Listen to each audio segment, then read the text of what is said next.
गोकुलपुरी झुग्गियों में लगी भीषण आग में 7 की दर्दनाक मौत की खबर सामने आ रही है। आपको बता दें कि यमुना पार के गोकुलपुरी इलाके में देर रात झुग्गियों में आग लग गई और देखते ही देखते आग ने विकराल रूप धारण कर लिया। और आग की जानकारी मिलते ही दमकल की एक के बाद एक करके 1 दर्जन से भी ज्यादा गाड़ियां मौके पर पहुंची और कई घंटे की मशक्कत के बाद सुबह करीब 4 बजे आग पर काबू पा लिया गया। वहीं सर्च अभियान में पता चला कि इस आग में झुग्गियों से 7 शवों को निकाला गया है और सब इतनी बुरी स्थिति में झुलसे हुए थे कि किसी की शिनाख्त नहीं हो सकी है। वहीं इस बात पर आग किन कारणों से लगी है इसकी जांच की जा रही है। वहीं उत्तर पूर्वी दिल्ली के सांसद मनोज तिवारी ने आग लगने से हुई मौतों पर गहरा दुख जताते हुए दिल्ली के मुख्यमंत्री अरविंद केजरीवाल से पूरी घटना की संवेदनशीलता को ध्यान में रखते हुए न्यायिक जांच कराने की मांग के साथ मृतकों के परिजनों को तुरंत 1 करोड़ रुपए की सहायता राशि की घोषणा करने और घायलों के अच्छे इलाज की मांग की है।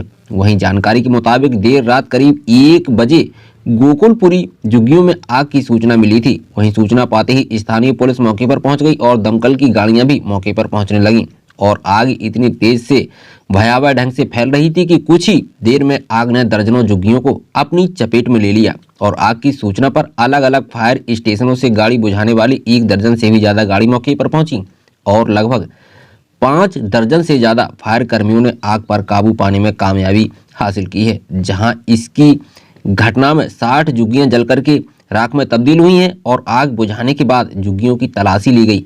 वहां से 7 जली हुई अवस्था में शव बरामद किए गए हैं, जिन्हें तत्काल ही जीटीबी की मोर्चरी में भिजवा दिया गया है। और आग लगने की इस घटना से आसपास के इलाके में अफरा तफरी का माहौल बना हुआ है और जल्द ही सांसद मनोज तिवारी भी घटना स्थल पर पहुंच रहे हैं।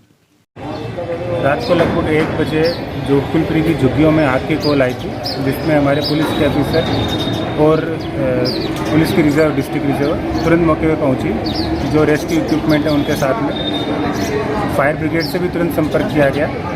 फायर ब्रिगेड की मदद से 4 बजे तक आग को बुझा दिया गया। इसमें लगभग 30 झुग्गियाँ जली हैं और 7 लोगों की जान का नुकसान हुआ है। ऐसी घटनाओं से कुछ भी बोलने में 7 लोग यहाँ पे जल के मर गए हैं। एक ही परिवार के 5 लोग हैं और एक परिवार से 2 लोग। एक जो 5 परिवार एक ही परिवार के लोग मरे हैं, उनके माता पिता जिंदा है, है। उनके कुछ रिश्तेदार लोगों से मेरी बातचीत हुई। कुल मिलाकर जो स्थिति है वो तो बहुत ही दर्दनाक है। लेकिन एक बड़ा सवाल ये उठता है कि ये कोई पहली घटना नहीं है दिल्ली में, और इसके पहले हम लगातार अभी कुछ दिन पहले फिल्मिस्तान का घटना जहाँ 17-18 लोग मर गए थे, उसके पहले किरारी की घटना वो भी याद है, हम सभी वहाँ गए थे। तो लगातार चुप हो जाओ दिल्ली में आग लगने की घटनाएं हैं, उस पर आज मुझे सबसे ज़्यादा दुख ये हो रहा है कि घटनाओं के बाद जो रिपोर्ट आनी चाहिए वो रिपोर्ट नहीं आती। तो मैं तो अभी पता चला है कि शायद सीएम साहब आएंगे यहाँ कुछ देर बाद, तो मैं तो उनसे 2 निवेदन जरूर करूँगा being a local parliamentary year कि एक तो जो इसमें मरे हैं उन्होंने जो अपना जान खोया सर्वस्व खो दिया, उनको कम से कम 1-1 करोड़ रुपए का मुआवजा मिलना चाहिए ताकि वो उनके जो परिवार के बच्चे लोग हैं वो फिर से खड़े हो सके। घायल जो लोग हैं उनको भी 2-2 लाख रुपए मिलने चाहिए। और सबसे दूसरी इम्पोर्टेंट बात है कि जुडिशियल इंक्वायरी जरूरी है, क्योंकि मैं जो देख रहा हूँ, ये बात कर भी रहा हूँ, तो आग लगने के बाद 45 झुग्गियाँ थी, बाकी लोग निकल गए, 2 ही झुग्गियों के लोग उसमें बच्चे कैसे रह गए? एक बड़ा सवाल उठाता है। और आग कैसे लगी इसकी जांच होनी चाहिए। पैसे वैसे सारे जल गए हैं, चांदी सोने भी जल गए हैं, खाने पीने का बच्चा सामान बिस्तर सब, और 7 मिट्टी हो गई है और उसको सारे वो पोस्टमार्टम में लगे हैं। यहाँ शकल तक नहीं दिखाई।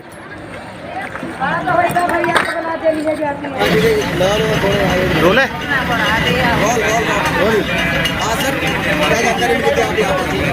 मुझे अभी 2 घंटे के लगभग पहले जानकारी मिली थी। हमारे प्रदेश अध्यक्ष का फोन आया था। हमने तुरंत यहाँ पे टीम भेज दी। जिलाध्यक्ष मेरे साथ खड़े हैं, स्टैंडिंग कमेटी जो कि सुबह से यहाँ पे है और निगाह रखे हुए हैं और बचाव का है बहुत तेजी से चल रहा है। हादसा बहुत दुख है और जो जानकारी मिली है 7 या 8 लोगों का इसमें झुलस गए हैं और 25 से 30 झुग्गियाँ खाक हो गई हैं। यहाँ कागज का गोदाम चल रहा था, कबाड़ी का गोदाम चल रहा था और ये कागज एक ऐसी चीज़ है जो अचानक आग पकड़ लेती है। किस कारण से आग पकड़ी गई है उसकी हम जांच करवाएंगे और जांच में कोई दोषी होगा उसके खिलाफ हम काम करेंगे।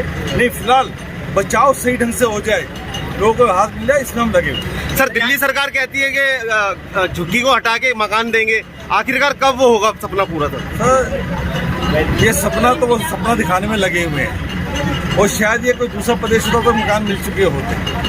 हमारी तो योजना है कि सभी को मकान मिले, झुग्गी नाम की चीज़ हिंदुस्तान में ही ना हो, सबको अपना मकान हो, अपना प्रवास हो, पक्का रहने घर मिले, तो ये हमारी योजना है। लेकिन दिल्ली सरकार जाने उन्होंने क्यों नहीं पता एक भी झुग्गी के वालों को मकान नहीं दिया। उनकी अपनी योजना है और उनके लिए उनको सोचना चाहिए।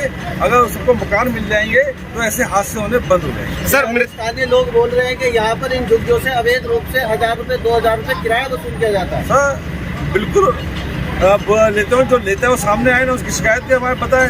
आज हादसा हो गया है तो कहने वाले हैं, हमें बताया, हम उसके खिलाफ भी कार्रवाई करवाएंगे। एक कि कहना आसान होता है, लिख के हमें दें, हम उसके खिलाफ कार्रवाई जरूर। सर, अभी यहाँ जो अवैध रूप से दुकान चल रहे हैं कबाड़ी के, कैसे कार्रवाई होगी? सर, ये जो कबाड़ी का काम है ये कोई अवैध नहीं है। हाँ, इसको निस्तारण सही ढंग से होना चाहिए। फैला हुआ है कागज, वहाँ पे जो मैंने देखा कागज का गोदाम था, बोतलें पड़ी हुई थी। अब वो इसके पास में कोई चीज़ नहीं होनी चाहिए, रहाइश नहीं होनी चाहिए। नहीं, ये रहाइश बताई है, जिसका भी प्लॉट है उसके खिलाफ कार्रवाई करेंगे, उसके खिलाफ FIR। सर, मृतक परिवार वालों को कुछ मुआवजे की मांग कुछ की गई है? अभी सर हमारे अभी सांसद जी आने वाले हैं, उनसे बातचीत करें, जो होगा बातचीत। क्या नाम है तुम्हारा? विजय। क्या मामला था यहाँ पर? हमारे 2 भांजे जल के मर गए। 12 बजे हमारे घर पे आग लगी। हम लोगों ने फोन कर करके 2 घंटे तक फोन किए, गाड़ी कोई पानी की नहीं आई। उसके बाद में जब पूरा जल के ये प्लाट पूरा जल गया, 7 बच्चे हमारे मर गए।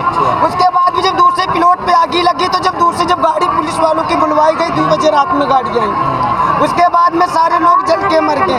गाड़ी अगर टाइम पे आ जाती, हमारे सारे नियमर जितने थे सारे जिंदा होते हैं, कोई भी नहीं मरता। 2 घंटे का सर मैंने होता है। जवान लड़का था हमारी बहन का, वो चला गया, उसकी लड़की थी वो भी चली गई, इसी जल के मर गई। जो भी उसका था, जो अपने जीवन में कुछ भी उसने जोड़ा था, जो अपनी पूंजी थी वो भी उसकी सारी चली गई।